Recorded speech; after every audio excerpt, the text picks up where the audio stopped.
Hello, my name's Logan Sisman, and this is my final paper presentation for Anthropology F242 on the influences and effects of the Russian Orthodox Church and Russian American Company on Alaskan Native cultures and identity.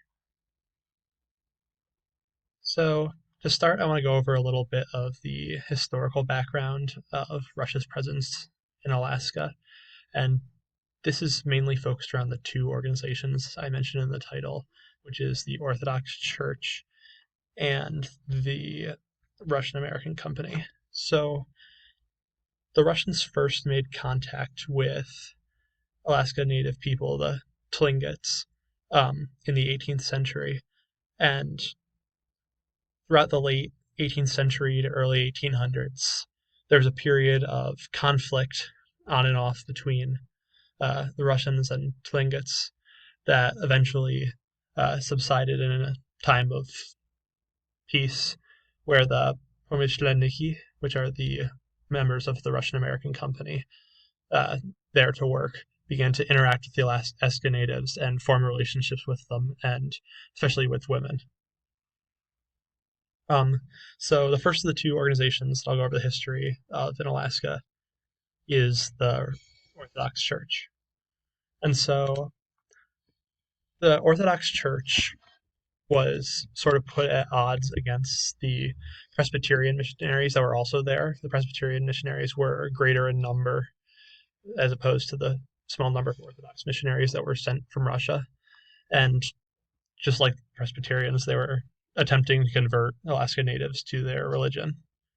Now, one of the major players out of the missionaries was Ivan Veniaminov, who actually went out of his way to, when he realized that almost none of the Alaska Native people could speak Russian, he went out of his way to learn the Aleut language and translated Orthodox scripture into that language rather than forcing them to learn Russian like the Presbyterian missionaries were doing with English.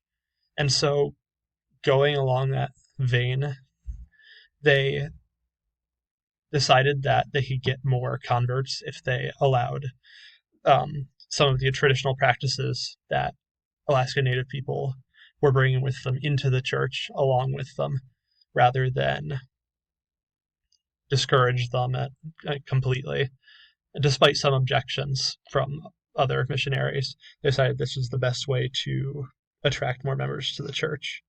And so they were able to attract more people that way, despite their fewer numbers of missionaries than the Presbyterians. The other main organization whose history I'll go over is the Russian American Company, who they were people sent over that were in charge of the Russian-controlled areas of Alaska. The men they sent over were known as Promishleniki, as I mentioned before, and they were these unskilled laborers that were sent over to colonize the area and take control of it for Russia. However, they needed skilled labor in order to survive, to get or trade for furs, to hunt and obtain food, etc.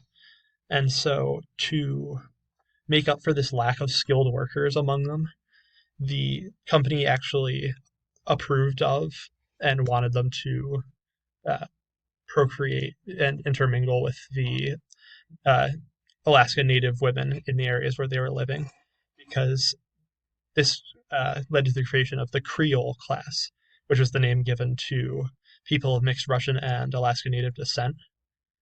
And these people were held in higher esteem by the Russians than the people who were purely Alaska Native, and were given more specialized skills and roles to take care of.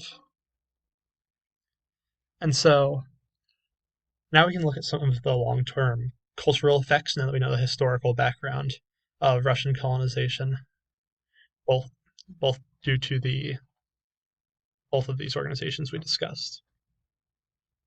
So first I'll go back to the Orthodox Church and look at the way it has persisted into modern times. And so on the right here, you can see a picture of the Russian Orthodox Church in Kodiak, Alaska. And so these Orthodox institutions continue to exist even up into modern times with in the state. And so many people and whole communities are still practicing to this day. And one good example was in the De Haas paper that I used in my paper as a source, where it was discussed the Alutiiq village of Nanmolek, which they worship the Orthodox Abrahamic God, read the scripture, they fully follow all of the beliefs, but they also have combined it with their traditional native culture. And so while they're celebrating holidays such as Christmas, they're also doing traditional dances, wearing masks. They're still engaging in subsistence activities for food. And so they're practicing these traditional ways of life while also incorporating it into their new Orthodox religion that's carried on from the 19th century onward.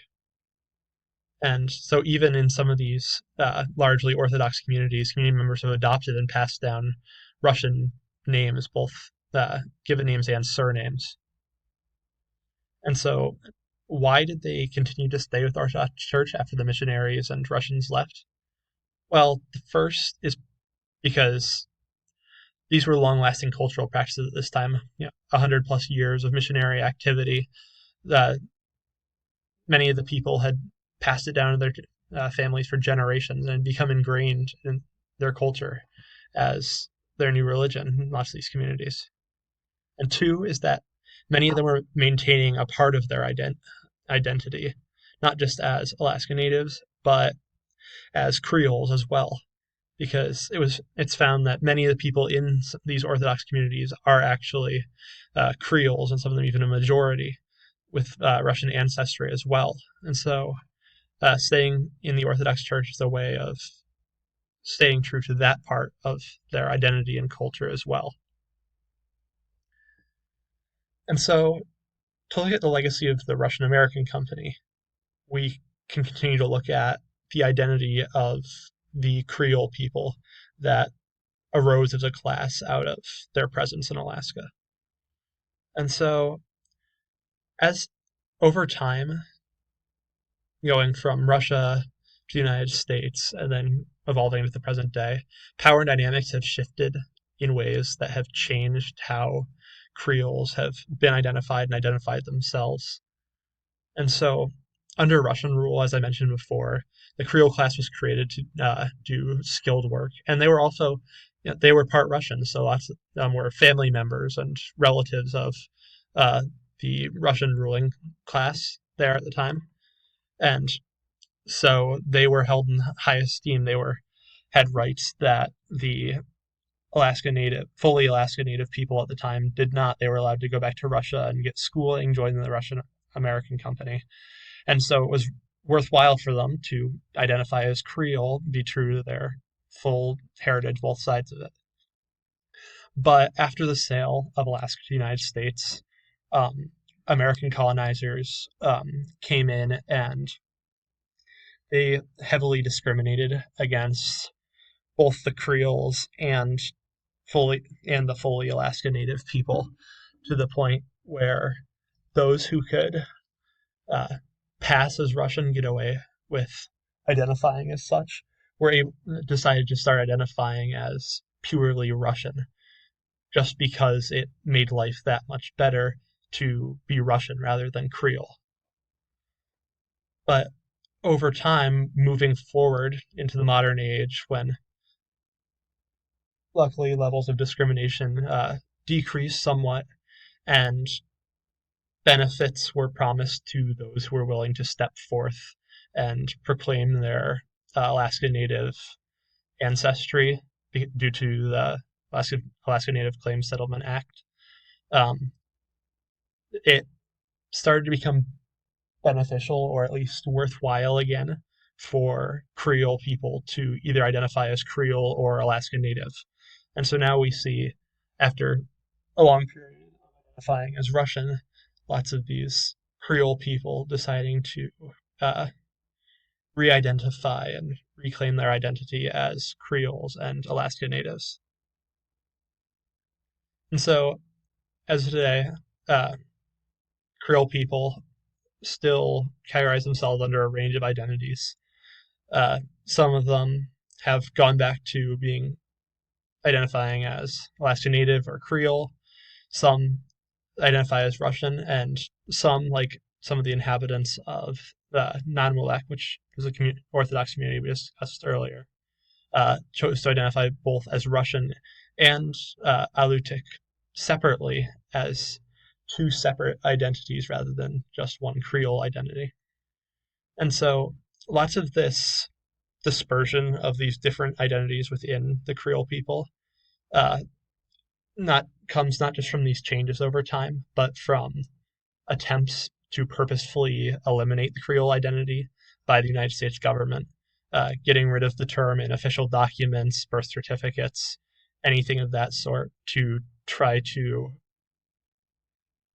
get rid of the group altogether and their identity. And so, in conclusion, Russian colonization of Alaska primarily affected Alaska Native people through two organizations, one of which was the Orthodox Church, and the other of which was the Russian American Company and their interactions with the Alaska Native people. The Orthodox Church